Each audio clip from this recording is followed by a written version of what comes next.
I'm thrilled to interview and spend time with today Ida Hult. We have been in conversation with each other for months, trying to find time to have this discussion. And I'm so excited to learn more about your work. The way I describe you in my head, and you can give them a more formal title, right? But is a global anthropologist and a global insights curiosity seeker who really wants to figure out how things work and help companies and organizations, and I think imagine institutions get a better handle on all the ways in which we're shifting the way that we work and play and shop and think. And what I love so much about your Google thing is that your area of interest are all the questions that aren't Googleable. Yes. Right? You dig deeper, past the Google search. Yes. So what did I miss in the intro? Tell us who you are. Oh, wow. I think that covered a lot in a very short intro. Okay, that's super good. Yes, I mean, my interest is strategic insight and very, which is interesting in this context because I'm having such problems with the whole futurist title. It so often becomes a little bit like a tinfoil hat or like super weird. And I am so much into like the pragmatic foresight thing, making it work.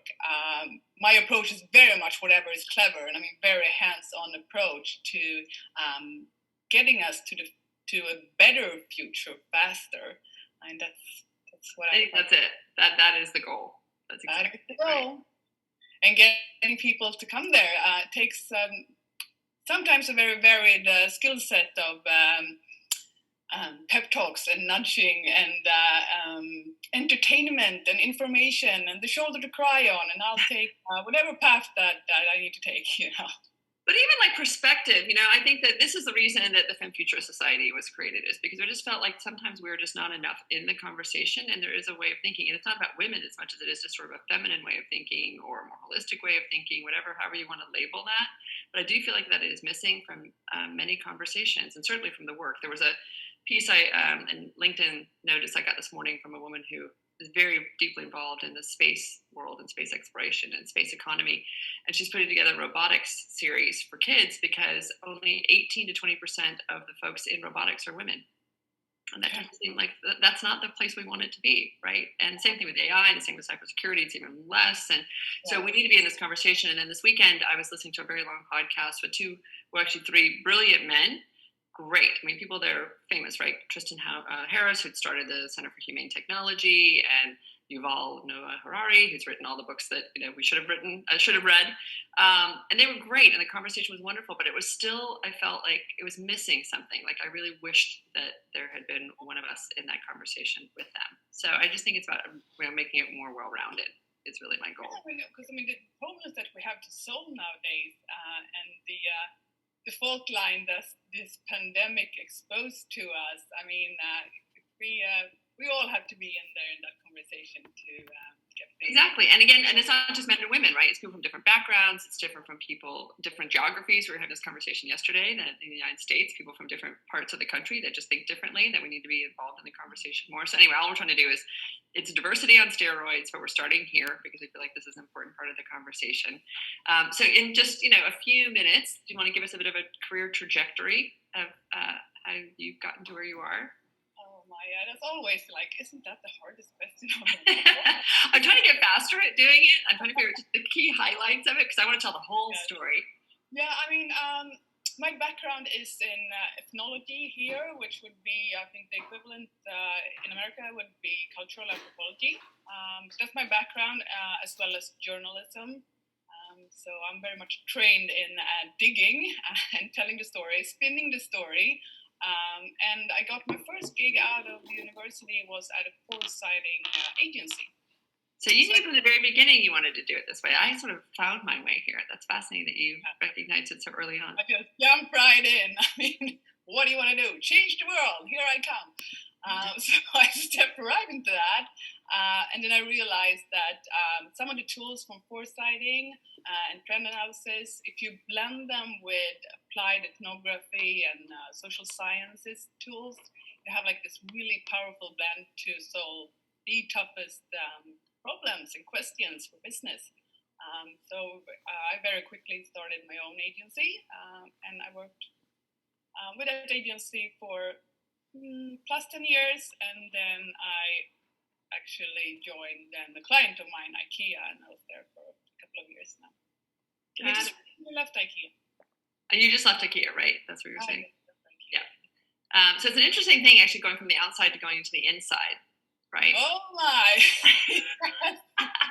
I mean, I've gone in and out,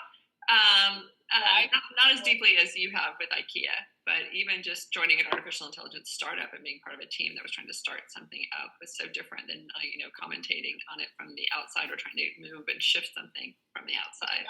Yeah, for me it was totally. It was the family adventure of moving from the very urban apartment to a big house in a very small town in the darkest part of Swedish woods. And it was also, I mean, going from having very few colleagues and having that fresh outsider perspective to then having thousands of colleagues and not really owning all your time and agenda. And also just being in that kind of environment. So that was a really big change. I mean, for me, client side and agency side, it's just it's totally different worlds. And I in the beginning I had a hard time. I felt lonely at IKEA because I thought it was going to be from the outside. It's a lot about your ideas and your capability to bring people along and bring enthusiasm and gear people up for change. And when you're inside, I mean, no man is an island, but sometimes corporations really are, because the people that you meet when you're high up in this large organization, there are very actually few people that you meet. So you're very insular and it's very small, and to be that uncomfortable person in every meeting with your peers every day, that was hard. And also the consultants that you get in, they think that they can come in with an idea. And I mean, since we're working with like the new stuff, with innovation, with transformation, it's very, very small portion of it is actually the idea. Most of it is internal politics. Right. It could be a lonely ride. No, I think that is so insightful to start with, because after almost every one of my keynote talks, I get the person inside that organization who is this person, right? And describe it as the island of misfit toys. It's all the people who can see what's happening and want to be part of the change and come at it with such enthusiasm, and then they get inside the machine, and then it gets really difficult to do that. And actually, I just had a conversation with someone after one of my keynotes. She asked if I could chat with her for a few minutes. We had a whole strategy session about how to navigate this inside an organization. But one of my big pleas, I gave a talk many years ago about the wish to keep people inside the organization, because when you go back outside and I come back outside, it's great because we can bring all this enthusiasm and we can pull some threads from all these different places and we can help inspire. But we don't get to be in the actual execution of it and driving that execution and steering it in a way that we think has its full impact. And it's so important to have those people on the inside. I mean, so important. Like it takes a lot of energy to always be the bearer of uncomfortable knowledge. While in, I'm like a modern day Cassandra. I'm like the doom and gloom person. I'm like doomed with foresight, cursed with foresight, and like impending all of this uncomfortable knowledge on my colleagues, and then trying to cheer them up with, let's do this. But I mean, I really believe we have to cheer those people that have that rebellious, always trying to root out the basic assumptions. They're looking for the holy cows. They go pick at the forever parts. I really think we have to cheer them on and root for them and help them. And I mean, your book is an awesome example of really good tools, the bits and pieces that you need on the inside, because stepping out is a much more comfortable ride. So we need those. Well, I think that was actually, I talk a lot about that we can build from frustration, from the things that we're frightened by or even fearful of, that actually becomes a great springboard for motivation. And for years, I've just been frustrated that people still don't understand how things are shifting and changing. And until they understand that, we can't go build the solutions. Like, I want to go build the solutions, but if you keep thinking the world is flat and I think the world is round, we can't get to that solution together. So at one point I put on a Post-it note, I said I wanted to create the Institute for Accelerated Understanding. How can we just get people to get there faster? And that's why I do appreciate the work that Singularity University has been trying to do, and many others around the world, the World Economic Forum, et cetera, to try and help people understand that this is for real, and we are heading into a really transformative era. And so the book just became an outgrowth of that. It's like, okay, how can I help folks see the things that I see and meet the people that I get to meet and see the case studies that both inspire or infuriate me, and recognize we have so much potential to move ahead, and we are in this really extraordinary moment where we get to do that. But it is this idea about being able to champion the rebel. I went through this experience with one of my children recently, my boys, who was on a team, and he was always like the person who was butting heads with everybody on the team, and eventually had this sort of blow up with the team. And I was trying to counsel him. He's 20 years old. And at the exact same moment, someone put on LinkedIn almost like a little poster about how to work with rebels, mavericks, change makers, and something, I forgot the fourth word. And it was all this sort of like, there is a care intending to this kind of thinker that in normal organizations, or I don't say normal, but in standardized, traditional organizations, it doesn't always fit really well. And so how do we create just better understanding back and forth? Because then I was talking to a good friend of mine who's the CEO of an organization, and I'm like, well, how do you deal with rebels in your team? Because you want to make sure that you keep them, right? They're full of ideas, they're really driving things forward, and they have vision. It's like, yes, because, and they can be really arrogant, and they can be condescending, and they can be impatient. And I'm like, oh, true. I know. I was like, and I just had a conversation with a client about my potential way of acting that way. So I was like, okay, got it. But we have to really find a way to be able to cross that chasm, right? Because it is really, really, really important that the thinking on our side. And then I really decided I also had a lot of respect for the people who get it done, right? You can be visionary all day long, but you need the people who also know how to get it done, right? Not so much through the company politics, but through the company structure, can get the resources together, know how to line things up, know sort of what the right timing is for certain things, right? And so I have a tremendous amount of respect for the folks who do that. And you also, for me, a big learning from the past couple of years has been kindness. Kindness and empathy and relationship building and helping people out with their biggest problem before asking for help yourself.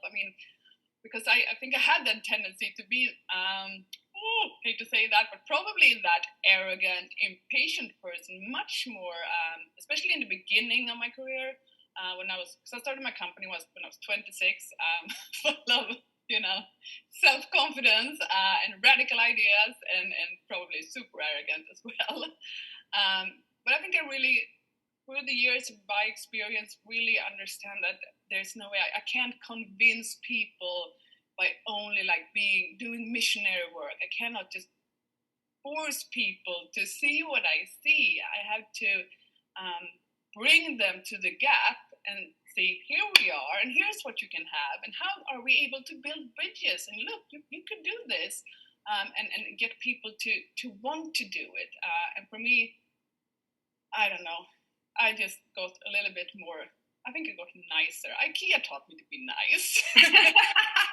I think that's true, though. I think being in an organization like that probably does sort of round out some of the rough edges a little bit. IKEA is super value-based. I think everyone joins IKEA for the great vision. To get a better life for the many people. That is the vision that brings in good-hearted people. And they were tolerant enough to, they were able to tolerate me just messing around and really trying to turn every stone and figure stuff out. And that takes a lot of kindness. And I had super good management. IKEA is a movement, much more than a company. It really is.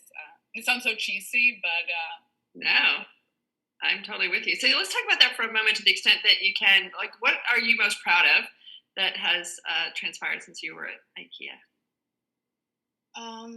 that we know about? Yes, that's the case, right? I'm very proud of the fact that it has such a expansion of ambition. IKEA is willing to take on big challenges. And I think one of the great things that led to that was the pledge to kind of like open up. I mean, because that's what we need to do. We need to open the windows to our corporate silos and just let reality blow through. And IKEA has a very strong heritage of home visits. And I mean, all of us that are employed at IKEA, we work on store days. We have to work in the stores, so we actually see the real world.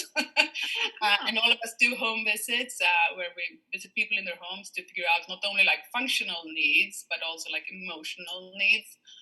So they have a good. I hope you're there when they're trying to put the furniture together. Because I recently bought a chair, which I love. It's like so happy. But let me just tell you, not as easy as all the little directions and or the videos show you it. I know. Just saying. I mean, yes, that is probably the reason why so many people are applying for divorce nowadays. Well, thank goodness that in the United States there's a really great partnership now with TaskRabbit, so that they hopefully that folks who can afford $15 an hour to have somebody come and put it together for them don't get divorced. That's the sake of love, right? That's. But it was funny because I'm just saying for just 1 second, my problem wasn't like big enough that I needed to call TaskRabbit. It was just like trying to hook this one, like the shoulder of the chair onto the thing, and it seemed so easy, and I could not figure out how we could not get it right, and I had to have 2 friends help me do it. And so I was in this quandary between I can't like call an expert to do it because I look like an idiot, but I can't figure it out on my own. I'm like, I want to be successful with this thing. So the good news is we get it done, and I'm super happy with the choice. So. I'm breaking a sweat thinking about it. I mean, assembly, the furniture sometimes is harder than assembly the whole corporate group to march in the same directions. Yeah. We know that. But I think so. Building on that heritage, I think to really take the pledge to be more open and more transparent was super important foundation work to actually being able to be more ambitious. Because it's really, I think it's a very heartfelt understanding that we can't just keep on burning ecological capital like disposable income. You can't just keep on churning stuff out. I mean, IKEA did a lot of important work when it comes to what we do, because we want to make a better life for people. We don't want to sell a product. So we have a unified language for what a good product actually is, which we call democratic design, which holds a lot of different dimensions when it comes to function and form, but also to sustainability and price and availability and stuff like that. But most important going forward is that they have stretch goals. I mean, they have big, hairy goals that kind of make me feel very small. And I think that's necessary, because that requires to do more. We have no idea how to solve it. We have no idea how to achieve the things that we want to achieve. And that's the kind of goals that you need to have. But of course, the question now is, will you keep it up with the action? I'm very proud for setting a very bold direction, but now it's also, are we able to walk the talk and keep the whole corporate group together? Because IKEA is a brand. It's a very large corporate group, but IKEA is a brand. Yeah, it's an interesting thing, right? To find that's one thing. I think the patience piece. We've had a couple of successes in my career, where I've had a chance to really help turn the lights on and help an organization get there. But to me, I want to it's in a year, right? And for them, it's like a 5-year experience, or it's just a constant kind of like, not easing your way into it, but kind of like, I don't know, the word is like folding your way into it, as opposed to marching your way into it. And maybe, that's a thing that does create long-term commitment, right? And sustainability. It was just like jumping in and then jumping out. Like, at least they're trying to really immerse it into the way that the organization does what it does, which I think is probably and having that balance in between, like a really bold move, but also pair it with the very long marches. Right. I think that we did some really important work with how we see the range. It can't be just like launch rockets and basics. It has to be a variety, because people, we serve the many people. We want their lives to be better, and the many people, they're actually different, So we have to focus not only on what they have in common, but their differences. I mean, it needs to be a variety, but still scalable. I mean, these are the questions of our time. But also a better life within the means of the planet. I think right there, that's the challenge. I mean, it's right there. And I Well, that's believe. why I think it's exciting to see things. So, we talk a lot about this idea of not just being incremental, but being audacious. And so I'm shifting a little bit more to the book and a little bit away from futures for a second, just to talk about the fact that I do think that when you think about what the future needs and expects, one of the things we talk about is that in the past we thought it was really risky to take a bold move, right? It was always taught to be very incremental so that we don't mess things up. And now I think that that's actually the bigger risk, is if you just take tiny little steps and don't think about it from the biggest, boldest place possible, and or the unique position that IKEA is in, right? There's something about its ability to even envision what is possible and having that imagination, and then having the culture that's able to respond to it, the resources that are able to respond to it. I think, again, coming from Sweden, there's just a perspective that you will have that is very advanced in many ways around thinking around planetary resources and social, not just responsibility, but cohesion, and meaning like that there is oh my God, my words are not coming to me this morning. Responsibility of society that is, or harmony with, that I think that is held really quite deeply, as I can see from so many things. I gave a presentation once, and someone pointed out I had 3 examples from Sweden in there. I didn't even realize it. Completely different, like from autonomous vehicle here to so and so something there, but they were all examples from Sweden. So I do think you're bathed in something right now that is teaching us, the rest of us, a lot about how to approach this. But one of the things I will give IKEA credit for right now is the fact that selling, spare parts. And I think it's used furniture will also be in some of the stores. Yes. Right, gently used.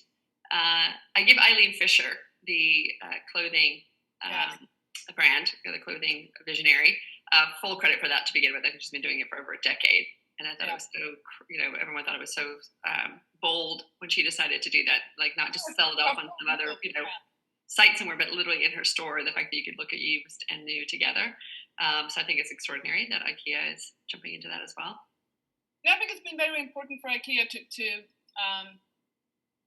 they have great imagination, but also to be able to put that into, like, here's where we want to get that, but then reverse it. I mean, because that's, for me, that's the joy of our line of work, is to make a future back vision. Strategy, you have to think backwards. If we want to go there in this tiny amount of time, which, 5 years in a corporation that big is like you blink and then there it goes. Right. And then so you have to reverse it, and getting it down to incremental steps that you can work on, like on what feels like a mundane every day, to kind of really future back it. I think it's so important. Yeah, let's talk about the future backing thing a bit for a second, because I read that again in your profile, and it is different, I think, than the way most of us think, which is sort of, we go, okay, where are we now, and where do we want to go? They kind of like build the path. So talk to me about your way that you describe that with clients, or the work that you do. Like, how do you help them get there? Now let me take 24 hours to speak about I know, you've got like 3 minutes. You give me your life's work. Go for it. No, but unfortunately, we're missing out on so much when we're having strategy, the process, and the planning just being this kind of template-based thing that comes every year that's like ticking the box. That's when we get into trouble, I believe, with foresight, because sometimes I feel with foresight it's like we're selling self-help to successful people who doesn't need help. So we're coming in there with like the big mega trends, like the big numbers, and like, okay, you're already successful, but it's not good enough. You need to do all of these other things, and here are everything that's changing in the world. You should put that in your strategy. Bye. And then we kind of leave. So my whole thing, I was fortunate enough to be able to craft my own role at IKEA, and I wanted to do exactly that. I needed to get into the strategic landscape and not bring information, but bring tools, how we could actually work with setting a vision, but then also make it pragmatic and programmable. Because, in a company this large, not everyone reads the strategy. And for me, strategy, that's revolution. Everything else is just tactics. So we have to figure out what is the boldest, best future for like the 3 billion people we want to reach within the planet, that we kind of want to keep in somewhat good shape. We're not doing a great job now, but we can do better. How are we going to do that? Because, our strategies, they don't look 50 years ahead. But, I just love that founder of IKEA, Ingvar Kamprad, and he said, maybe we should have our sights a little bit further out when we're thinking future. And this is like the common story, and everyone's like, okay, so how far? Like +5 years? No. How about 400? And it's like, yeah, well, let's do that then. 400 years out, what would we do? I mean, that's one way of doing future back strategy. Yeah. At least like take the really bold vision, but then also have a very pragmatic view on where are we today? Where are we vulnerable? Where are we leaking in terms of course, cash, but I mean, all the other currencies that we need to measure. And what could we have? I mean, what we have today, what is the beautiful tomorrow that we could have, and what are those kind of gaps? Bring people to the gap, like really make a dramatic gap and like serve these insights that serve as hope. I mean, for me, I always like hope is an axe. Hope is not a lottery ticket that you hold on to and hope for the best. You take hope as your axe, and then you're like trying to, break down the doors, find a way to build those bridges. And for me, you take those steps with strategy owners in a large organization, but you do that by, being a very uncomfortable person. And I think that's, for me, I don't think we can stress enough. I mean, the incoming danger of groupthink, the complacement that happens to you when you are in a large organization and you have to do stuff on time, within your incentives, with what we measure. I mean, I spend so much time with my clients to make them, they have to get their butterflies in their stomach to fly in formation. You have to be comfortable with being uncomfortable, and you do that by breaking down a vision to steps that you can take tomorrow. Because no one, really, not even IKEA can go to work and every second think about a better life for the many people. It needs to be something that I can do and push in this meeting and in this meeting and within this product, because otherwise it will fail. As soon as it hit the line, it will fail. If it's just words, if it's just big insight, it needs to be, very, very tangible, and you need to feel it, and right. You need to work on, bravery, being, I don't know, relentless in your purpose. Because otherwise, I think there's an interesting tension, right, between having a 400-year vision, which is extraordinary. Emma and I got to work on a project that was 50 years out. We felt like that was pretty bold. But 400 is extraordinary, right? But then also the micro actions, the daily micro actions that people take, and the decisions that they make, or I would say micro decisions that we make. Like, I want to be in almost every single meeting going, nope, just a little bit more here. Nope, just a little bit more there, right? Because those actually have huge trajectory impacts. And so that's exactly it, right? Transformation. That's not like that's not a destination. It's what you do today. It's a present day activity. That's what you need to do. You need to break it down to that, because that's what you will do today. That's what matters. And I mean, for me, I mean that's I might be uncomfortable with the whole foresight and futures and all of that. But what I love about it is that you have to have this undying belief that we can build something better, and that you do, one step at a time. You have to break it down. You have to break it down. I think this one. Yeah, I think breaking it down is a good example, but I think, again, I go back to helping people. The reason, again, this book was so important to me is because I felt like it was how people think. Because if they can just change how they think and start to imagine like a different set of priorities, and to your point, the structures that are inside organizations that prevent us from being able to do this work as effectively or as quickly or as boldly as we can are just constructs. These are just decisions that we all made to somehow either feel safe or to feel accepted or to feel successful based on whatever that criteria is. If we shift all that, right, it shifts the ability for us to be able to go do the work that really needs to be done. That is congruent with the 21st century world that we're in. That stuff worked in the past. It helped scale huge organizations like IKEA all over the globe. But I think we have a different mandate now as we move forward. But it's hard because, I mean, it seems so rigid when you're right there in those meetings with your peers that it's hard to keep that.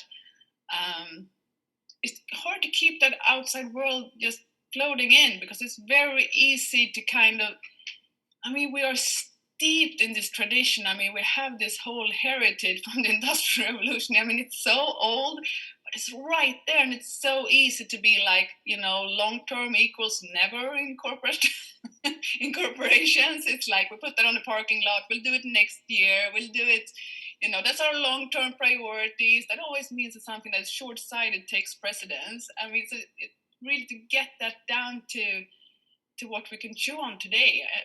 that is the work. Yeah, I have to say it's fascinating to hear that is, and again, I realize, you've are just leaving there. So I think there's a certain amount of like still processing some of the experience that you've had there. But I think it's fascinating for the rest of us to see that even inside IKEA, those same tensions exist, because we keep thinking, well, IKEA's got it all sorted out. But over here, it's still kind of a mess. And the fact is, it's all human, right? We're all human doing this work, and we've come at it being trained in a certain way. Because I also have a lot of empathy for the fact that is, for people my age, that is how we were taught businesses are exactly supposed to run in order to be efficient and scalable and profitable and all those things. So to undo that thinking is challenging. We had a conversation the other day that you would really appreciate with my friend Craig Dubinsky. He started Hello brand toothpaste and dental products, and then was absorbed into Colgate-Palmolive, which is a giant conglomerate. And he said that they are actually the product, and it would be interesting to know IKEA's penetration around the world, but apparently Colgate-Palmolive products are in 62% of households around the world. Oh my God. More so than more so than Coca-Cola, apparently. And so really, trying to work with the group, but he's loving it. Like, he's actually in there right now, really having very progressive conversations and feeling as though they get it. And again, feeling that tension between wanting to take the water out of everything, but then wanting to have, a big box on the shelf so that people can see the billboard. And, those kinds of decisions have to get made constantly. But as we're moving into e-commerce, that changes the whole game, right? So suddenly now having really small packaging that doesn't have a lot of water in it is actually the perfect thing to be doing. So I think he is still at the beginning of this and feeling really excited about the resources that an organization of that scale has. The impact. I mean, the impact is it's great fun. Really, it sure is. But I mean, also the joyful part of the work, for me, yes, I am the bearer of uncomfortable knowledge a lot of the time, but also I believe, there's very few people living under a rock nowadays. Everyone knows this. They know that the world's changing. They have this nagging feeling that we're not on it, and we're navigating in the fog, and what used to be a little bit of turbulence is now like every day, and the control panel, it goes black. So what am I supposed to do? I feel also that there's like really a relief that sometimes when you come in and say, okay, so let's bring it out, let's take it out and look at it, bring it out into the sunlight. So it's also a joyful work because, yes, all companies are struggling with this. Everyone, IKEA is as well. And I bet, all of these great companies that we admire from a distance, they're all doing this, and I just feel this heartfelt energy for like actually being able to talk about this. How are we going to do this? How are we going to bring this along? What do we want to shred? Because we do need, like, the unlearning curve needs to be a little bit more dramatic. Because Legacide is really killing organizations. If we're looking at the fortune list, so many of the winners, they lose. So we kind of need to step it up. And I believe everyone feels this. So I also, it's joyous to actually be able to talk about it. I know. I think that this is the moment. I think that's the part that is exciting. If I was going to ask you what the most meaningful word is to you, what's the most meaningful word to you? Assumption. Oh, that's interesting. Okay, why? Because I believe that sits at the core of what I do and what I think we need to do. We need to look at the basic assumptions we make about our business, about the world, about our clients, and just root them out. Make sure that, that the things that we want to flourish can actually grow. I love assumptions. That's what I go for. And it is great. I love it. Because when you ask Craig, who again is in this big moment of transformation inside Colgate, his word was finally. Right, like finally people go, oh, finally, yeah, now I get it. Like the lights go on for people who love that moment.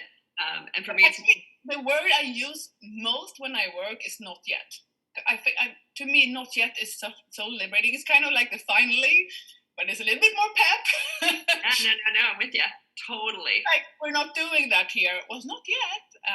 Or we can't do that, not yet. And it's something that is like, it's forgiving, but it's also liberating. I use not yet so often. Also, I totally agree. We talk actually about, in the book, there's a little phrase where I talk about this idea of I don't know yet. Exactly. Right, when people go, I don't know, I'm like, yet. Right? It's learnable. And it's a promise, the promised land. Hope is max. Well, it's dynamic. I think that we get in this fixed mindset and think that this is it, right? We don't do this, and I don't know this, and I don't blah, blah, blah. There's just like this sort of rigidness to it. And when you say yet, there's this beautiful invitation for learning, there's this beautiful invitation for experimentation and moving in there. And I remember actually that, a coach that I had like conversation with, I didn't actually do specific work with, but I was in my 20s, and I was like, but I just am this person. He goes, that's who you learn to be. That isn't, there's a whole other way of being able to grow. And I was like, that was a whole fixed versus growth mindset kind of thing back in the day. And I was just that invitation for growth in that way, personal growth. We're good at change. I mean, God, we even handle our own aging. So, we are good at change. That's kind of when I instill that in people, like, change is good, but we have an organization that is rigged for not for change, for being orderly and stable, and that's how we are set up, and that's what. Because the incentive structures around it, which have to do with capital markets and investors and employees who want to make sure that they know that they've got a job tomorrow and all that kind of thing. Like there's just this, again, the structures around it. People always ask me a lot about like CEOs, and I'm like, you look at the structures that are incentivizing them. Honesty can totally be a career killer nowadays, which is, of course, we cannot have organizations that are hidebound, so to say. Because right now, and the way we sometimes, the optimistic tone that we use in corporate, I think that often is a problem, because we tend to smooth things out and use the very optimistic word. We never talk about obstacles. We always talk about opportunities, and we talk about the recent wins, not about the recent losses. I think sometimes that hides exactly the problems that we need to work with. Here I go being uncomfortable again, but then you have to be really also fun and nice if you're going to be uncomfortable. I was going to say, so what do you think that actually then, let me ask two questions. First, what are other organizations outside of IKEA that you really admire, that you think are doing audacious things and that really are pushing the boundaries of what it is that they can do, where they can be corporations, they could be institutions, they could be people? I become more and more hesitant to actually say corporations nowadays, but there are, groups, teams, and people that are doing heroic work. For me, I can't really, I don't want to name any specific, but what I want to talk about okay, that was really weird. What I want to talk about is the fact that we need to share on the people that have this unreasonableness in them, and I believe that those exist within all organizations. And sometimes, the more we communicate, we have become a very communicative world. That's what we do, and sometimes I just feel like corporation is this wall of super warm words, and then I believe, I guess it's a lesson from the past decade, I'd say. I'm looking a lot of the law of reverse irrelevance. So I'm looking at, the more people talk about something, a lot of the time it's actually just to hide that they're not doing it. I think it's a lot of greenwashing and woke washing and washing going on in general. So I'm being very cautious of having any kind of admirer for whole corporations. I totally agree with that. Okay, so let me then phrase it differently. When you think about what does inspire you, like what not worries you, but really inspires you, like I think there are movements around a distributed web that I find very inspiring to me when I start to imagine. I think this idea about positive degrowth and the conversations around what that could look like in a more regenerative way, being able to share resources and coordinate resources. Like there are things on the horizon that very few people are spending time thinking about or talking about yet that I find really, really inspiring. Right, and then might fly in the face of corporate structures, or might fly in the face of a current way in which society is organized, and we'll have to sort our way from here to there. But what are the things that inspire you? Like really, what inspires me, I love working alongside technology. I think it's great to get help with the legwork, because to me, the technology that we have now, that we're just seeing the tiny starts of, for me, it's liberating from, of course, my time, but it's also liberating in the sense that when we work alongside technology and with it, not against it, which seems to be the case sometimes, but when we work with it, we get to be our best selves, our most human self, because then we can actually focus on being the things that the technology, at least not yet, is not very good at, which is like being, serendipity comes along, being creative, using your imagination, working with ethics, working with creativity. I mean, technology is always an inspiration for me. And also, I can't help but mention the social uprisings regarding several different issues. I find that insanely inspiring. I love when people are raising their voices and also realizing that they have a voice. I mean, for me, a lot of the transformation that we see, yes, it's due to technology. It always brings along changes. But for me, it's a transformation is because we've kind of been hiding a lot of problems under the carpet. And with every uprise, with every social movement, with every purpose-driven action, I believe that we're changing the world to the better. So that's what's pushing transformation, that we still haven't solved those issues. And I mean, even this horrible crisis that the world is living through now with COVID, I believe it's good in the sense that it reveals fault lines that it's an exposure of injustices that I find truly inspiring. And I mean, we're living in a time when we actually have the tools and the means to kind of solve it. I find that so inspiring. I mean, could it be a better time? I know. I mean, that's what I think, right? I am totally with you. And that's why, again, when I talk to youth, when I talk to college and high school kids, I really want them to believe that there's this moment where we have an amazing set of resources and that are going to continue to become richer and richer, and an ability, or certainly more advanced, and an ability to go and solve problems that we haven't been able to before, and a cultural shift that's giving us more, I don't want to say permission to, but certainly kind of having some more wind at our back than I think that we've had in the past. And so that feels inspiring to me that we're in a moment where and also, I mean, inspiring in itself. I also believe that we really have to take a close look on. I guess that's what I'm most interested in now, is turning the gaze onto our organization. I've been working for 15 years with looking outward and then trying to bring that world to the organization. Now I'm more and more turning my gaze onto ourselves and be like, are we really set up for this? And then all the measurement, how we handle intelligence, how we wash out critical intelligence, and also how we measure things. I mean, I find it very inspirational in New Zealand, where they're looking into different kinds of measuring growth in more than the usual ways. Yeah, we're working on a project with Rand Eisler on the social wealth index that could replace GDP. Yeah. And I mean, all of those things as well. I mean, to take a look on how that there are other ways to do it. I mean, I find the B Corp movement super inspiring. I mean, you can feel all of this push and pull right now. So it's a very it's a dramatic time, right? So how old are your children? They are 5 almost and 8. So when you think about their future and how you are preparing them for the future, how do you prepare them for the future? I'm really, well, first of all, I say sorry a lot.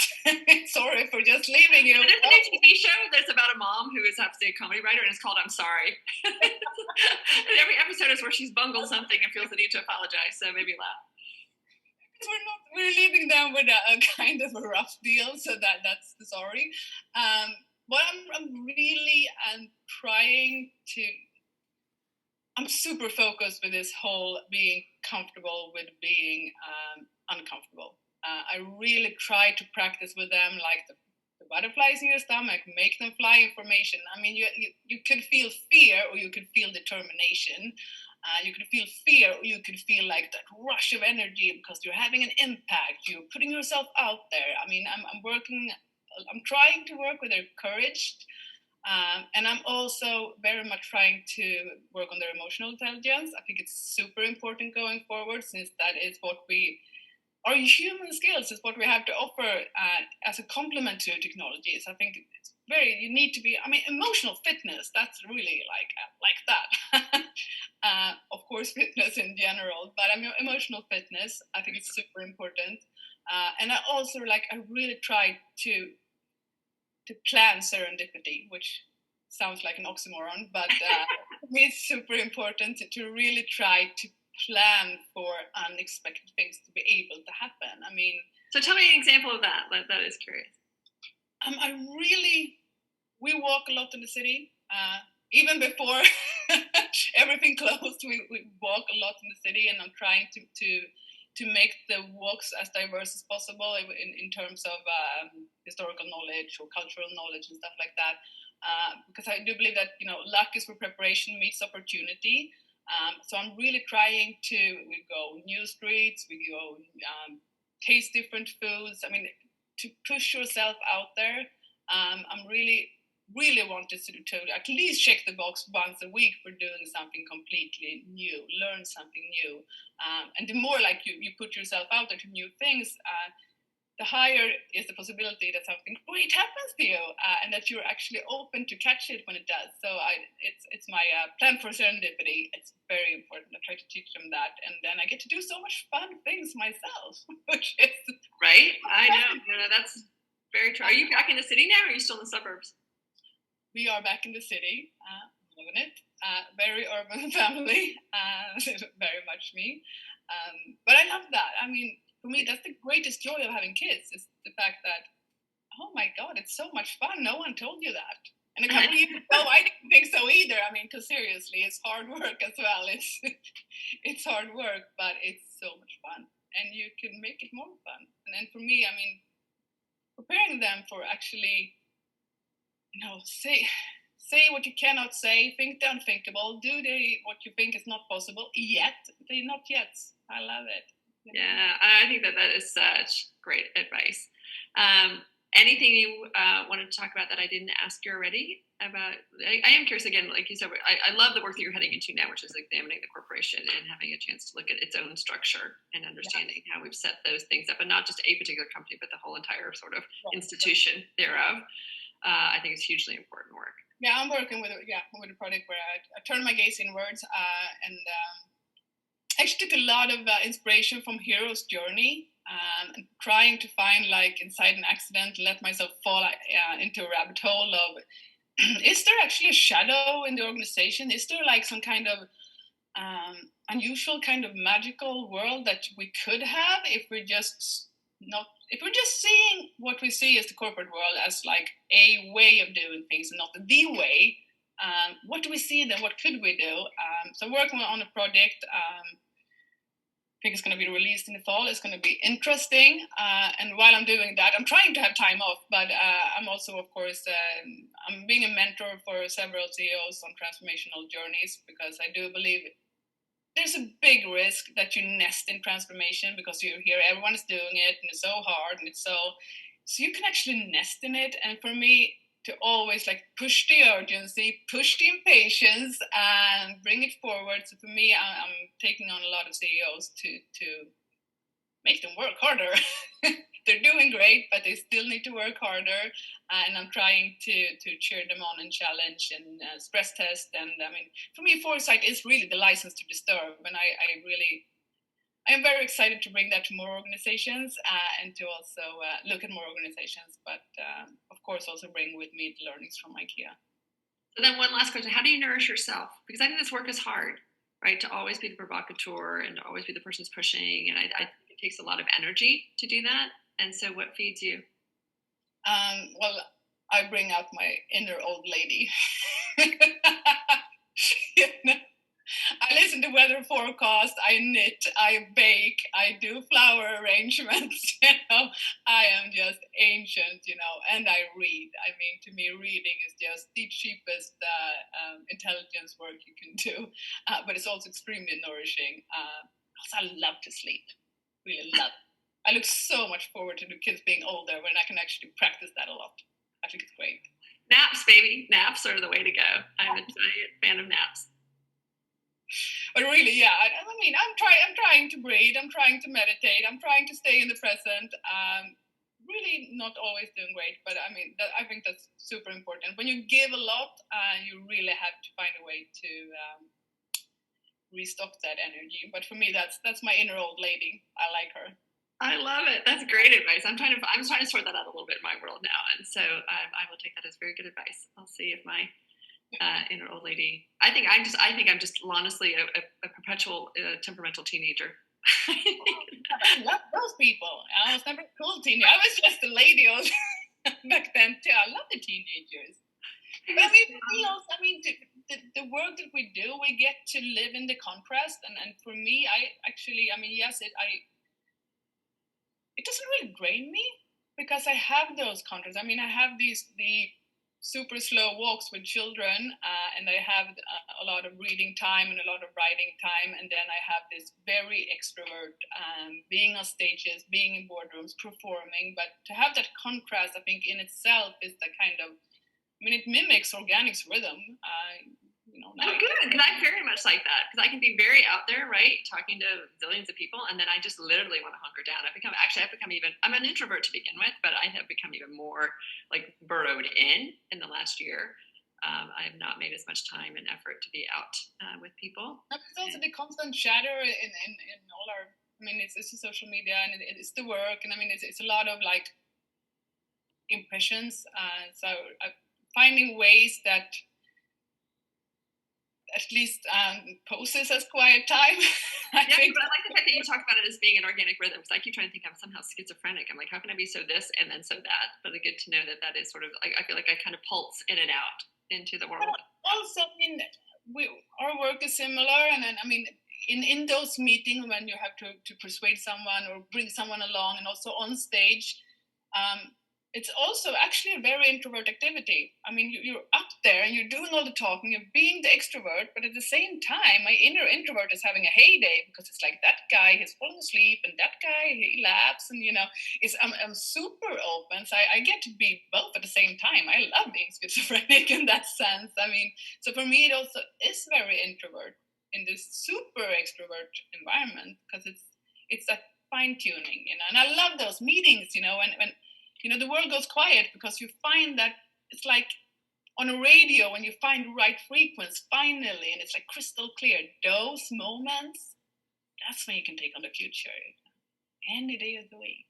I love it. Well, it's a beautiful way to round out this conversation.